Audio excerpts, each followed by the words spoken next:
It's difficult to describe a Sufjan Stevens song.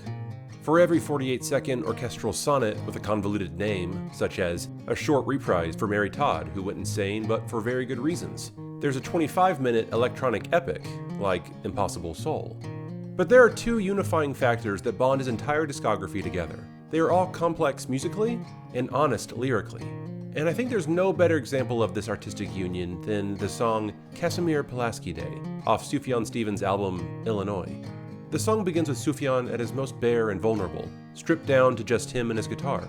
The guitar serves as the steady foundation, playing the same four chords over and over again throughout the entirety of the song: D, C, A minor, and G.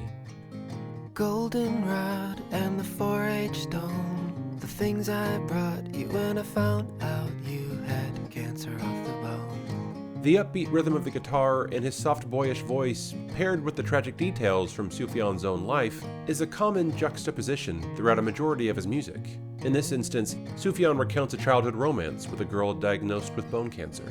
Throughout the song, we're given cryptic information outlining the stages of their short-lived relationship, ranging from diagnosis to the aftermath of grief, with her eventual death in between. A death that happened to take place on Casimir Pulaski Day, a local holiday observed in Chicago, Illinois, on the first Monday of every March, honoring the birth of General Pulaski. In the morning, in the winter shade, on the 1st of March, on the holiday, I thought I saw you breathing.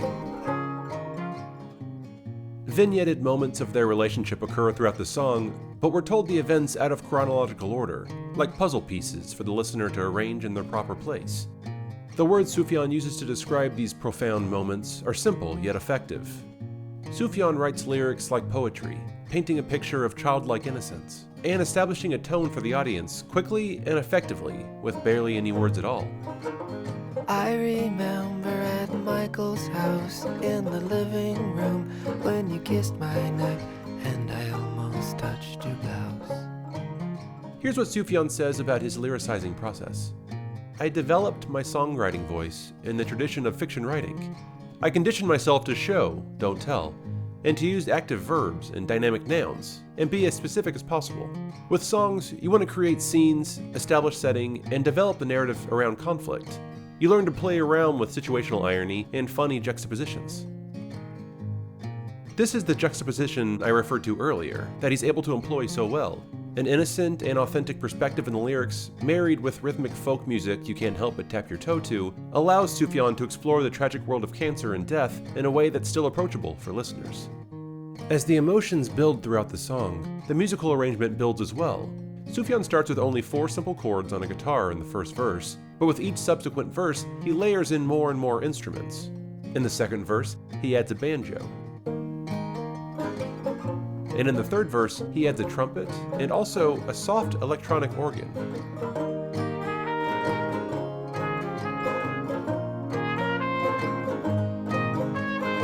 The lyrics and music build towards a culmination in the final chorus, when Sufjan literally uses his voice to cry the melody.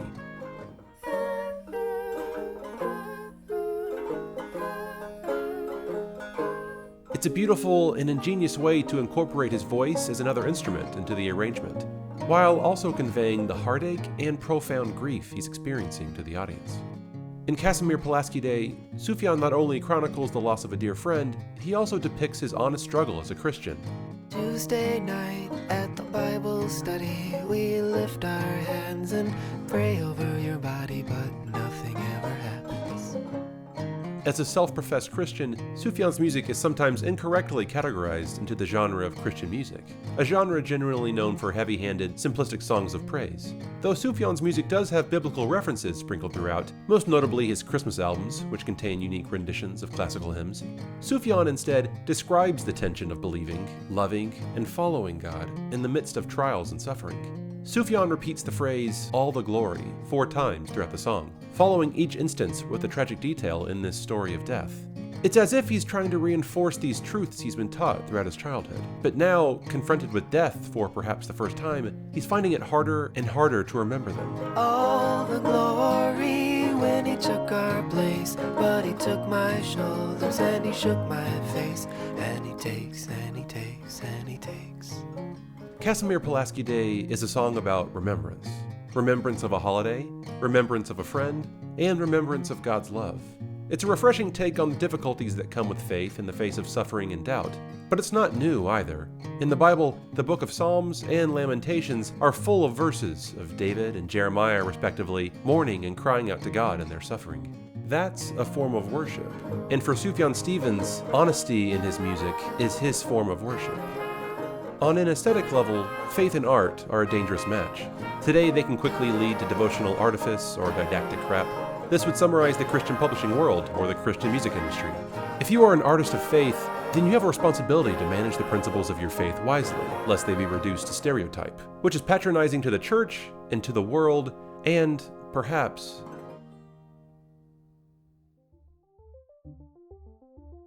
Hey everyone, thanks so much for watching. This episode is brought to you by Squarespace.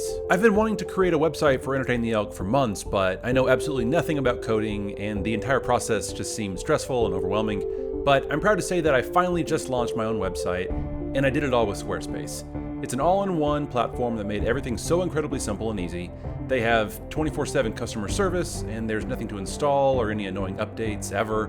So if you're looking to grow and promote your own business, you really need to check out their website and everything they have to offer. Whether you're advertising your restaurant, selling products online, launching a social cause, or maybe you're like me and you're simply trying to sell yourself with a unique portfolio of your work. Squarespace has beautiful templates that you can customize to fit exactly what you need with your own unique style. Head on over to squarespace.com/theelk, where you can start a free trial website. Play around with all the possibilities, and you'll see for yourself just how easy it all is. And when you use the offer code THEELK, you'll get 10% off your first purchase. As always, be sure to subscribe below, like, comment, share this video, and I will see you all next time. Thanks.